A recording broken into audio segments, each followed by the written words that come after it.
Dear students, today's topic is the real winners. Chapter 4 है ये MSc का। तो आज हम पढ़ेंगे रियल विनर्स। देखो नाम से ही क्लियर है, विनर्स। विनर मतलब क्या होता है? जो किसी कंपटीशन को जीतते हैं या जो जीतने वाला होता है उसको बोलते हैं विनर। ठीक है, तो असली विजेता कौन होता है उसके बारे में हम पढ़ने वाले हैं। वैसे भी हम सभी लोग जनरली विनर ही बनना चाहते हैं, पर ज़रूरी नहीं है कि आप कंपटीशन को जीत के ही विनर बनोगे। ठीक है, सपोज़ अगर आप किसी कंपटीशन को हार जाते हो तो भी आप विनर हो, अपने आप में विनर हो।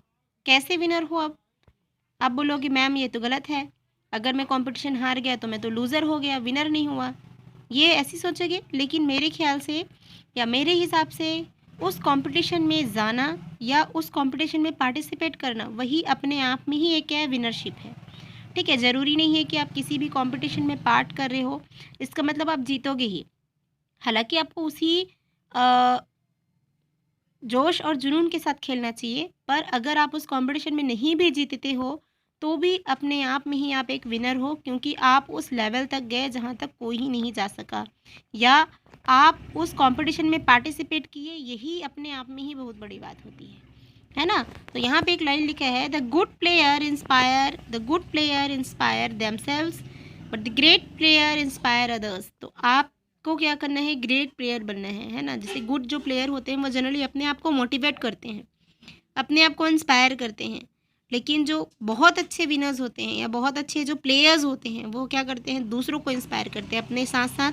जो आपके जो जिस ग्रुप में हो आप, आपके जो टीम मेंबर हैं उनको, इवन आपके जो ओपोनेंट हैं जिनके साथ आपका जो कंपटीशन चल रहा है उनको भी आप क्या करोगे, इंस्पायर करोगे, है ना। उनको भी आप प्रेरित करते हो कि नहीं आप इस अच्छे से खेलो, इस जज्बे के साथ खेलो। अगर उनको कुछ मदद चाहिए तो उनकी हेल्प करिए।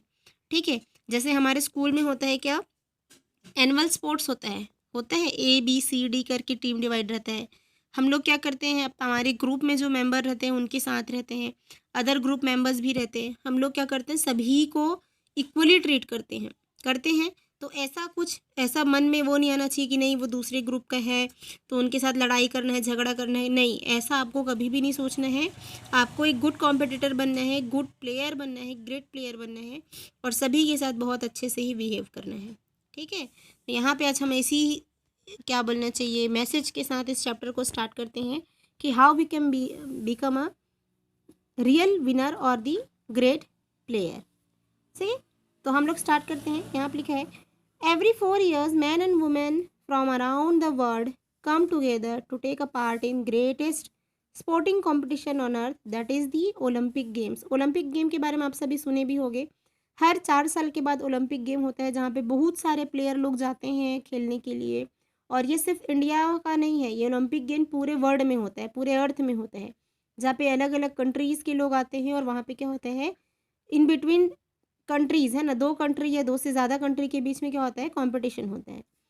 ठीक है, मैन एंड वुमेन सभी लोग आते हैं, गर्ल्स भी आती हैं, बॉयज़ भी आते हैं। एट दिस गेम मतलब इस गेम में sports person from all over the world compete with each other to win the medals and bring the glory with their countries.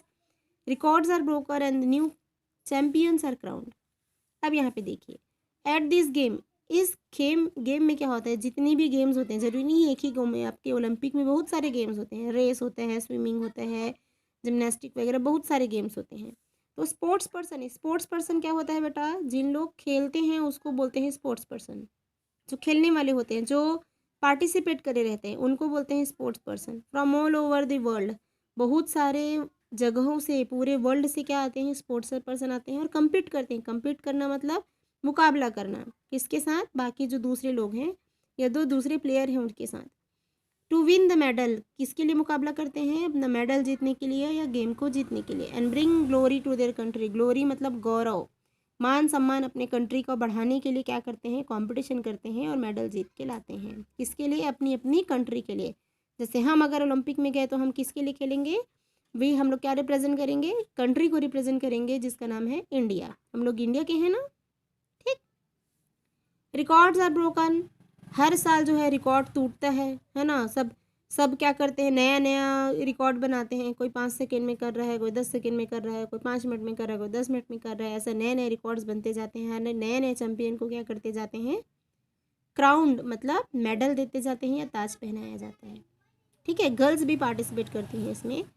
But the Olympics are not just about the winning medal. पर इसका मतलब ये नहीं है कि सिर्फ Olympic में medal ही जीता जाता है। ओलंपिक में हमको खेलने के साथ साथ खेल की भावना को भी बताया जाता है कि हमको किसी दूसरे के साथ कैसे बिहेव करना है। इसका बहुत अच्छा अच्छा एग्जाम्पल इसमें दिया है। They are about being good sports person, है ना, हमको कैसे बहुत ही अच्छा स्पोर्ट्स पर्सन बनना है इसके बारे में बताता है। थिंकिंग ऑफ अदर प्लेयर, हमको दूसरे के बारे में भी सोचना चाहिए as people with feeling and not just as a competitor.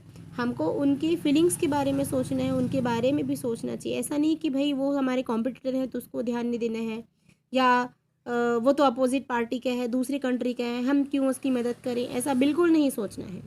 तो वही बता रहे हैं कि ओलंपिक में सिर्फ खेलना नहीं बताता, ये हमको बताता है कि how we can become a sports person, good sports person and even a good competitor, है ना। हम लोग अच्छे कॉम्पिटिटर या अच्छे स्पोर्ट्स पर्सन कैसे बन सकते हैं, ये हमको कहाँ से जानने मिलता है, ओलंपिक में जाने से मिलता है। ठीक है, या हमको ओलंपिक देखने से, सुनने से, समझने से ये सब चीज़ हमको पता चल जाती है। आप कोई भी छोटा मोटा कंपटीशन भी देखो ना, आपको मैच वगैरह भी दिखाता है, उसमें भी बोलते हैं कि हमको ये सभी, जैसे कुछ अगर होता है मैच होता है तो बोलते हैं कि हमको मैच अच्छे भावने से खेलना चाहिए, है ना, आपको स्पिरिट होनी चाहिए, खेलने उत्सुकता होनी चाहिए। ठीक है, तो ये सभी चीज़ हम सीखते हैं। They are also about enjoying the game. और ये नहीं है कि भाई हमको जीतना है, नहीं जीते तो फिर रोना धोना चालू कर दिए, ये सब कुछ नहीं। आप इन्जॉयमेंट के साथ खेलो, अच्छे से खेलो। ठीक है, आपको ये नहीं देखना है कि भाई मुझे जीतना है कि हारना है, ये सभी नहीं। आप अपने आप में इंजॉय करोगे ना तो क्या होगा, अपने आप जीतोगे। वैसे खेलना पढ़ने का है, अगर आप पढ़ाई को एंजॉय करने लग गए ना तो अपने आप आपको सभी चीज़ें अच्छी लगने लग जाएगी। पर कुछ लोग क्या करते हैं, एंजॉय नहीं करते हैं, अरे यार पढ़ना है, टेंशन में आ जाते हैं। पर बिल्कुल ऐसा नहीं करना है, आप अपना काम करते रहो, पढ़ते रहो। आप अपने आप एक दिन ऐसा आएगा कि आप बहुत ही अच्छे क्या हो जाओगे, रीडर बन जाओगे, अच्छे लिखने लग जाओगे, अपना राइटिंग अच्छा हो जाएगा, पढ़ने अच्छा सीख जाओगे। फिर अपने आप आपको इंटरेस्ट आएगा, आएगा कि नहीं। ठीक है, और मैं तो आपको अच्छा सजेशन देती हूँ। देखो मैं कैसे पढ़ती थी, जैसे मान लो कि 1 घंटा पढ़ना है या 2 घंटा पढ़ना है, तो सबसे पहले आधे घंटे कंटिन्यूअस पढ़ो। फिर थोड़ा सा बोर लगता था ना, फिर मैं इधर उधर थोड़ा टीवी भी देख लेती थी, 5 मिनट 10 मिनट या फ़ोन चला लो। फिर 15 मिनट रेस्ट करने के बाद फिर पढ़ो। अगर कुछ चीज़ नहीं बन रहा है, मान लो कि मैथ्स बना रहे हो, अगर बना नहीं, 1 बार बनाए, 2 बार बनाए, 3 बार बनाए, नहीं बना, उसको छोड़ दो थोड़ी देर के लिए। फिर उसके बाद आधे घंटे बाद, 1 घंटे बाद, जैसे सवेरे बनाए, नहीं बना सवेरे, फिर एक बार दोपहर में खाना खाने के बाद या जब भी टाइम मिले एक बार बना के देखो। फिर मान लो कि नहीं बना, फिर उसको रात को फिर बना के देखो, वो कैसे नहीं बनता है, वो बनेगा ही। उसको एक बार ऐसा उसको परेशान हो जाएगा, मैथ्स का जो क्वेश्चन है वो भी बोलेगा इतना ये बेचारा ट्राई कर रहे हैं तो बन ही जाता हूँ।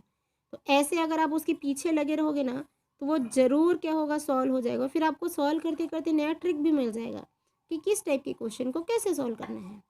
तो ये जो ट्रिक्स होते हैं या लॉजिक्स होते हैं, ये सब हम खुद इन्वेंट करते हैं, कहीं बुक में नहीं लिखा रहता है कि ऐसा क्वेश्चन को ऐसे सॉल्व करना है। जब आप प्रैक्टिस करते जाओगे ना तो आप ट्रिक जो है खुद से इन्वेंट करते जाओगे। ठीक है, हमको दूसरों का ट्रिक को फॉलो नहीं करना है, हम लोग अपने, हमको ना अपना खुद का ट्रिक बनाना है। आ रही बात समझ में, चाहे वो कोई भी सब्जेक्ट हो, चाहे मैथ्स हो, हिंदी हो, इंग्लिश हो, कंप्यूटर हो, मोरल साइंस हो, कुछ भी। और मोरल साइंस तो मैं पढ़ने नहीं बोलती, क्योंकि मोरल साइंस पढ़ने वाली चीज़ नहीं, समझने वाली चीज़ है और रियल लाइफ में इम्प्लीमेंट करने वाली चीज़ है। मैं ये नहीं बोलती कि भाई आप पूरा बुक को पढ़ लिए, क्वेश्चन आंसर को पढ़ लिए, 50 में 50 मार्क्स ला लिए, 20 में 20 मार्क्स ला लिए, लेकिन आपको कुछ आता ही नहीं है। कोई आपके घर में आ रहा है, उसको ना आप प्रॉपरली विश कर पा रहे हो, ना अपने से बड़ों को बात करने कैसे है उनको नहीं जान रहे हो, तो क्या मतलब फिर मोरल साइंस पढ़ने का। आप कहीं गेम हो रहा है, कुछ स्पोर्ट्स चल रहा है, उसमें आप झगड़ा कर रहे हो, ये मेरे को मार दिया, वो कर दिया, तो कोई मतलब नहीं फिर ये सब चीज़ पढ़ने का। आप जो पढ़ रहे हो उसको आपको रियल लाइफ में भी इम्प्लीमेंट करना है। अगर आप इम्प्लीमेंट नहीं कर सकते, it means there is a no use of your study. आपके पढ़ने का कोई भी उपयोग नहीं है, कोई भी मतलब नहीं है। आप जो पढ़ते हो, जो सीखते हो, उसको आपको रियल लाइफ में भी इम्प्लीमेंट करना है। और मुझे पता है क्लास 5th वाले करेंगे ही, बहुत अच्छे बच्चे हो आप लोग। ठीक है, तो वही बता रही हूँ कि अगर आप कोई भी गेम खेलते हो ना बेटा, तो उसमें हार जीत को नहीं देखना है, आपको उसको एंजॉय करना है। तो एंजॉय करोगे ना तो अपने आप आपको मज़ा आने लग जाएगा। हम लोग क्या एंजॉय करते हैं, फिर क्या करते हैं, ताली बजाते हैं, चीयर करते हैं, ये टीम ए, टीम बी, टीम सी, है ना। कभी कभी तो हमारे ग्रुप वाले खेलते नहीं रहते, फिर भी हम लोग चीयर करते हैं। क्यों? हम लोग उसको क्या करते हैं, एनकरेज करते हैं, उनको अच्छे से खेलने के लिए क्या करते हैं, प्रेरित करते हैं कि नहीं। तो यहाँ लिखा है it is the spirit that has made the some Olympics athlete unforgettable. Unforgettable मतलब होता है जिसको भुलाया नहीं जा सकता, बहुत ही अच्छा प्रदर्शन, है ना। एथलीट्स का मतलब होता है जो दौड़ते हैं, जो स्पोर्ट्स पर्सन होते हैं या जो कंपटीशन करते हैं, उसको बोलते हैं एथलीट। जनरली जो दौड़ने वाले होते हैं, है ना, जो रनर होते हैं, ठीक है। अनफॉरगेटेबल का मतलब जिसको भुलाया नहीं जाता, फॉरगेट मतलब भुलाना, अनफॉरगेटेबल मतलब जिसको भुला नहीं सकते। Some athletes have been so selfless, उन लोग मतलबी नहीं होते, सबकी मदद करते हैं। काइंड मतलब दयालु होते हैं, जिसको अभी तक हम लोग उसके गेम के साथ साथ उस इंसान को भी याद करते हैं कि नहीं। बहुत अच्छा लड़का है भाई, बहुत अच्छा खेलता है। कुछ लोग बोलते हैं नहीं बेचारा हार तो गया लेकिन खेला बहुत अच्छा है। ऐसा है क्या, जो जीतता है बस उसी को याद रखते हैं? नहीं, मैं तो सबको याद रखती हूँ। कभी कभी 3 लोग अच्छे से दौड़ रहे हैं, एक जीतेगा 3 में से, लेकिन जो 2 बाकी हैं उनको भी हम लोग याद रखते हैं। क्यों? भाई वो उस लेवल तक गया, वो इतने अच्छे से दौड़ा, दूसरे को कंपटीशन दिया दिया कि नहीं। तो ऐसे क्या करना चाहिए, सभी को याद रखना चाहिए। एज द, अब यहाँ पे क्वेश्चन आता है कि फाउंडर कौन है भाई ओलंपिक का। तो यहाँ पे लिखा है the founder of the model Olympic कौन है, बैरन, देखो ये इंग्लिश नाम है, थोड़ा सा अजीब लगेगा आपको पढ़ने में, बैरन पायरे डी कॉबर्टिन, ठीक है। यही जो है क्या है, फाउंडर ऑफ ओलंपिक हैं। वो बोलते हैं कि इम्पॉर्टेंट थिंग है, the most important thing in life is not the triumph but the struggle, the essential thing is not to have conquered but have to fight well. तो वो बोलते हैं कि ज़िंदगी में किसी भी गेम को जीतना इम्पॉर्टेंट नहीं है, उस जगह पे जाके लड़ना इम्पॉर्टेंट है, ठीक है। ज़रूरी नहीं है कि आप हर चीज़ जीतो, है ना। आप क्या करो, अगर आप उस लेवल तक गए और आप बहुत अच्छे से लड़े तो आपको भी याद रखा जाएगा। एक मैं अच्छा स्टोरी बताऊंगी, एक बकरी वाला कहानी सुने हो क्या कोई? एक बकरी थी, उसके गांव में एक भेड़िया आता था करके, ठीक है। तो ये कहानी है जिसको मैं नेक्स्ट वीडियो में कवर कराऊंगी, ठीक है। अब आज का आपका क्या टॉपिक है, आपको आपके फेवरेट स्पोर्ट्स के बारे में बताना है कि आपका क्या फेवरेट स्पोर्ट्स है, ठीक है। आपको क्या खेलना पसंद है, ठीक है। आउटडोर गेम हो चाहे इंडोर गेम। अब ये मत बोलना कि मुझे टीवी देखना पसंद है, बेटा टीवी देखना कोई स्पोर्ट्स नहीं होता, ओके ना। तो आपको आपका एक स्पोर्ट्स बताना है जो आपका फेवरेट हो, ओके क्लास। बाकी मैं कहानी के साथ नेक्स्ट वीडियो को कंटिन्यू करूँगी, ओके। बाय।